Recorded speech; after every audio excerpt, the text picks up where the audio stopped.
Thousands of families have lost out on refrigerated food due to widespread power outages.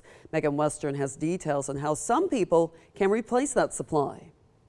The efforts to restore Lawrence County continue. Many people are still cutting down fallen trees, and some are regaining power. We had power outages for 5 days, so we had lost the food, of course. Lucille and Andrea Wade say it was no small amount. We got 4 freezers and they're all jam-packed with food. Now, I don't know why. So to replace some things they lost, they joined a distribution line where folks could pick up meals and other goods with help from the 116th Air Base Wing based at Robins Air Force Base. We need water, and we do need a tarp also. Others are working to replace food for people who can't get it themselves. This whole entire situation is not something anybody expected or for it to get this bad.